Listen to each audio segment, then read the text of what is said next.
Olá pessoal, meu nome é Érica Camargos, eu sou médica de família, paliativista e pelo HC de Ribeirão Preto e eu atuo muito com atendimento domiciliar, por isso a professora Daniela me convidou para falar um pouquinho com vocês, né? Entre 2020 e 2021 eu trabalhei no Serviço de Atenção Domiciliar da Secretaria de Saúde de Ribeirão Preto, foi uma experiência muito rica e eu acho importantíssimo que vocês tenham contato com esse conceito agora para abrir um espaço no imaginário de vocês, né? Porque o domicílio vem se tornando cada vez mais necessário como um cenário de atuação médica. E é um cenário que requer habilidades específicas. Então, caso vocês venham em outros momentos da graduação a ter contato com esse cenário de prática, é bom que vocês já vão chegar lá mais sensibilizados e atentos com as habilidades que vocês precisam desenvolver para isso, né? Eu acho que o que eu gostaria de ressaltar, já tendo dado uma olhada na aula, né, é que o atendimento domiciliar, a atenção domiciliar não é feita só no contexto do SUS, né, ele pode ser feito do ponto de vista particular ou mesmo relacionado a convênios. E por que vem crescendo essa demanda, né? A gente tem tido uma mudança no perfil populacional, o envelhecimento da população, além disso os avanços técnicos científicos que fazem com que, claro, a gente tenha uma expectativa de vida maior, isso é bom, mas também há uma prevalência maior de doenças limitantes, situações, né, condições de saúde que limitam, tornam as pessoas mais dependentes para cuidados no dia a dia. E isso é algo que eu acho que só quando a gente passa por isso na nossa própria família, a gente vai ter uma dimensão da mudança que acontece num contexto familiar quando a gente precisa passar a cuidar de alguém que antes era independente. Então é um desafio muito grande e como profissionais de saúde nós precisamos pelo menos fazer o exercício de imaginar esses desafios para que nós possamos cuidar, né, e acompanhar essas pessoas de uma forma individualizada, da forma como elas precisam ser cuidadas e acompanhadas.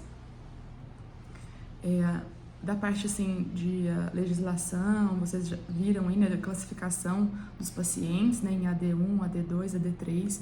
O que eu ressalto assim a importância de destacar que o paciente acompanhado no serviço de atenção domiciliar, né, público, esse paciente ele não deixa de ser acompanhado pela atenção primária em momento algum, ou pelo menos não deveria deixar de ser acompanhado, para que haja uma continuidade no cuidado. Pacientes complexos tendem a passar grandes dificuldades em toda a quebra da linha de cuidado.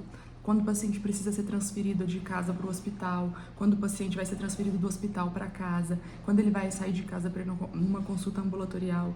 Todas as vezes que há uma quebra da linha de cuidado, isso traz um grande prejuízo para esse paciente, porque ele tem uma história de cuidado, de tratamentos, de adoecimento. Então, se a gente não se atenta a isso, esse paciente será muito prejudicado, até porque a gente sabe que são pacientes muito vulneráveis às intervenções médicas, a medicamentos, a realização de exames, tudo isso, uma internação, tudo isso pode incluir efeitos colaterais muito deletérios.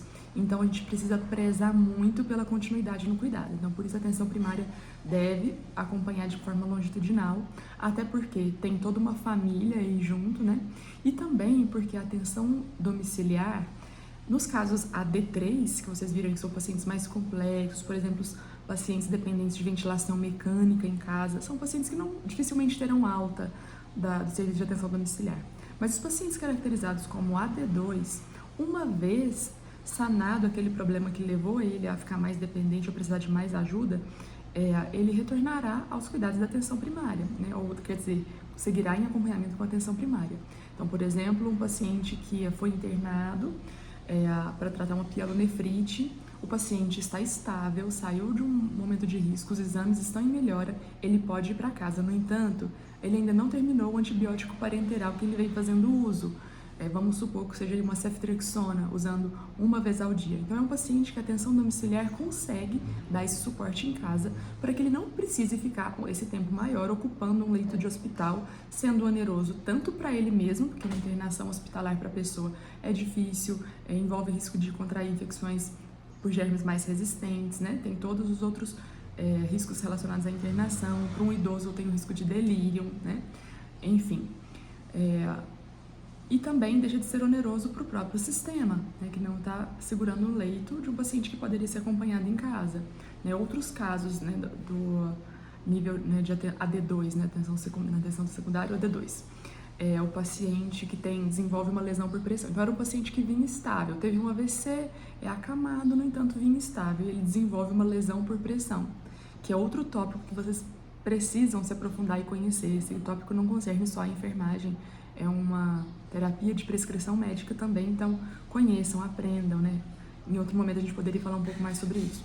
Mas se esse paciente desenvolve uma lesão por pressão, que é dinâmica, que requer troca de coberturas e curativos especiais, às vezes semanal, às vezes a cada 3 dias, então precisa também da atenção domiciliar acompanhar. Uma vez resolvida aquela questão, uma vez que essa lesão começa a melhorar, responder bem aos tratamentos, esse paciente segue em acompanhamento com atenção primária. Então, é importante esse esclarecimento, especialmente para a família. Às vezes a família tem esse paciente que é mais dependente, ela se sente ainda mais segura com o acompanhamento da atenção domiciliar, do serviço de atenção domiciliar.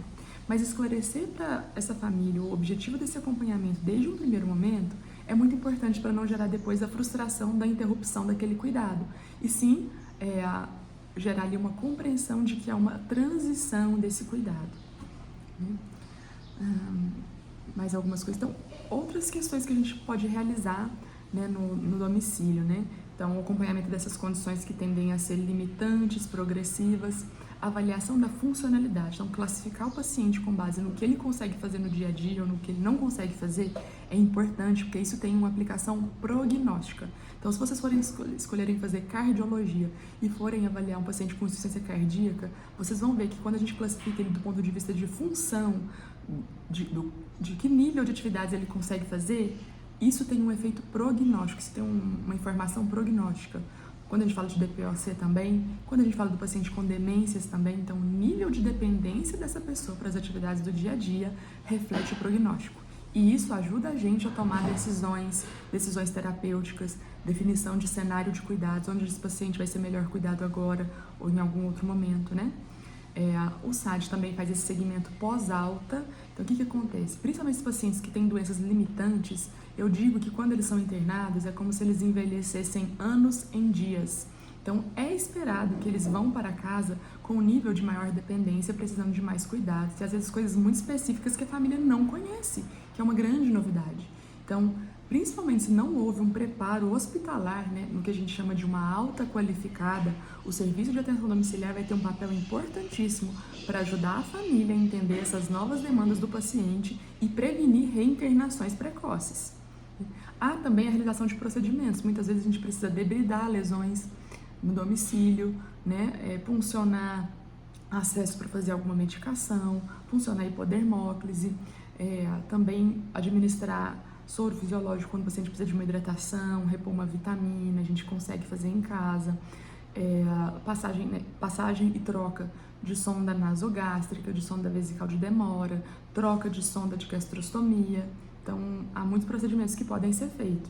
Avaliação de agudização e manejo de sintomas. Então, um paciente que já é acompanhado, às vezes, na atenção domiciliar e tem uma piora clínica.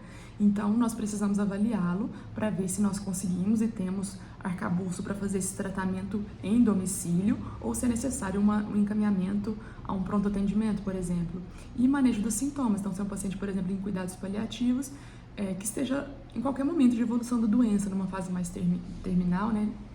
Mais avançada ou mesmo numa fase precoce, que ele tenha sintomas de desconforto, pode ser que a gente tenha recursos para cuidar e otimizar o manejo dos sintomas do paciente em casa. E também sempre considerando qual é o plano de cuidados para esse paciente. Então, nem todo paciente numa urgência, numa piora aguda, ele terá indicação de um encaminhamento hospitalar.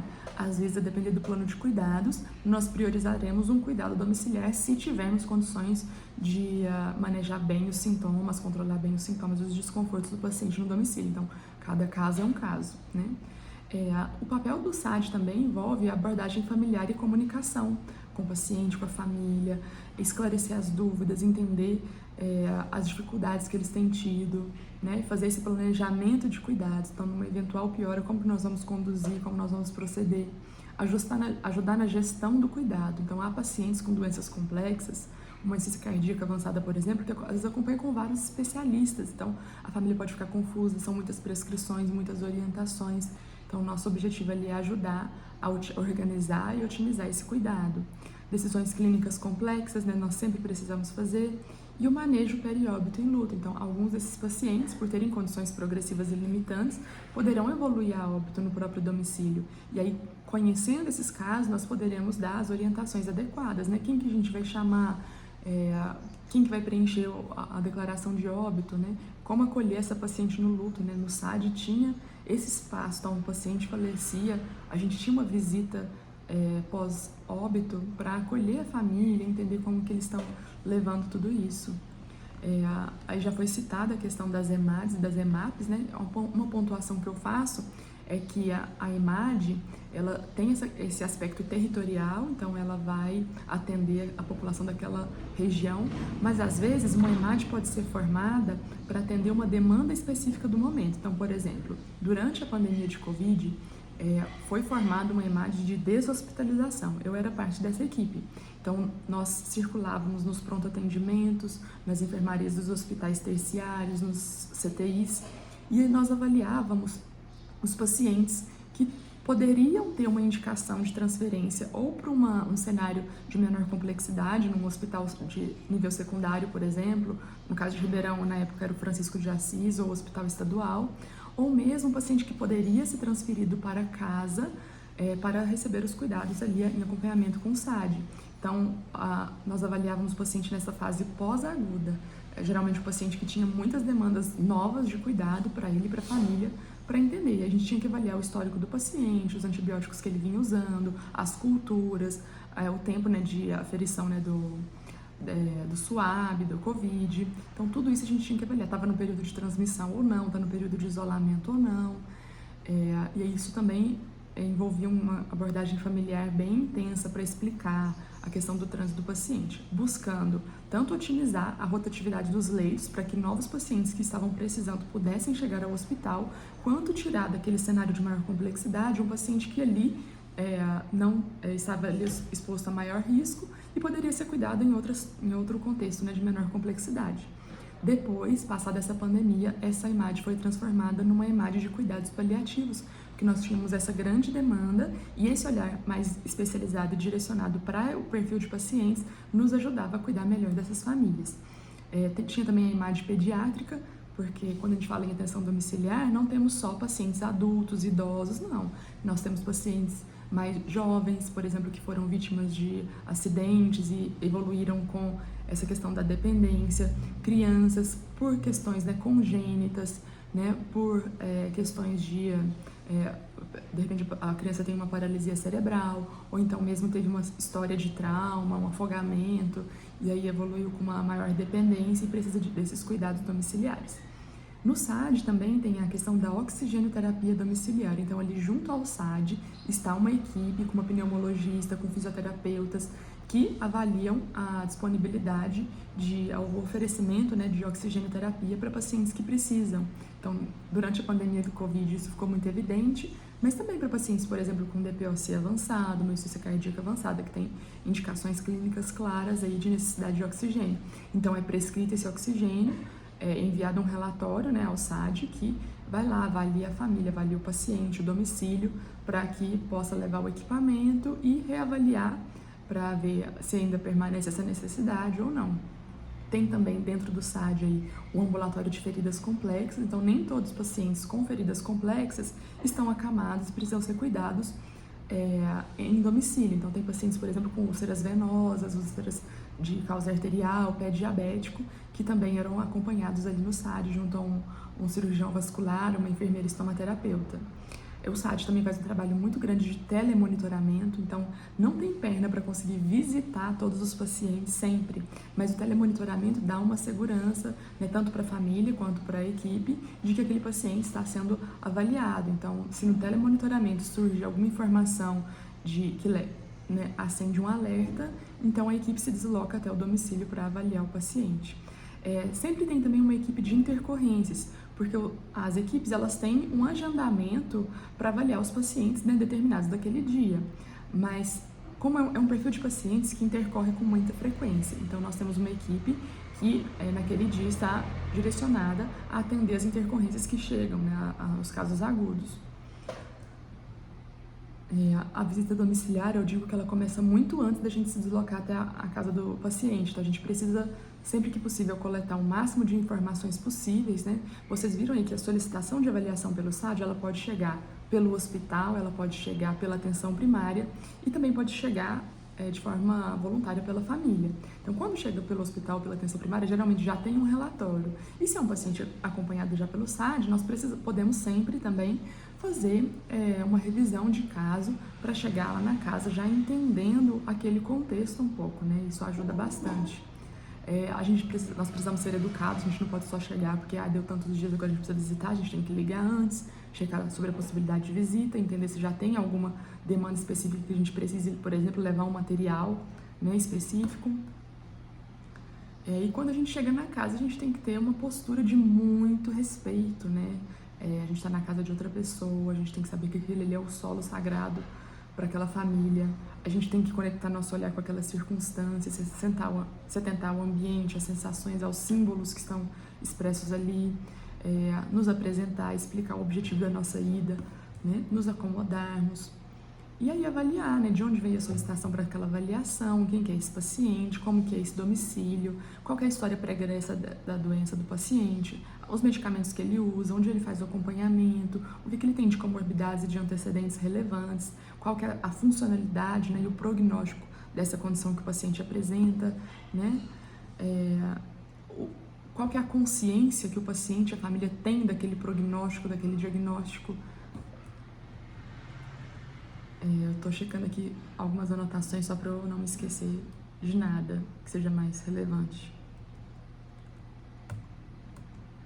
Bom, eu acho que é isso, assim, basicamente. Eu queria realmente desafiar vocês a terem esse olhar para os pacientes com doenças complexas, doenças crônicas, progressivas, que isso tende a aumentar em prevalência e pode, de repente, ser um cenário de atuação de interesse de vocês, né? Mesmo que vocês não sejam médicos de família ou paliativistas, né, tem lugar para todo mundo. Acho que esses pacientes têm condições, às vezes mesmo que você seja um especialista que atenda prioritariamente em consultório, vez ou outra é necessário esse acompanhamento domiciliar. O serviço público, né, é muito apaixonante a forma como o Melhor em Casa é estruturado, mas também tem todos esses outros cenários. Eu estou à disposição, se tiver qualquer dúvida, pode repassar para a professora, que ela me encaminha. E se quiserem conversar um pouquinho mais sobre isso também, eu deixo aqui as minhas redes sociais, onde eu também compartilho um pouco de conceitos relacionados aos cuidados domiciliares, cuidados paliativos. Tudo de bom para vocês e toda sorte aí no desenvolvimento profissional de vocês.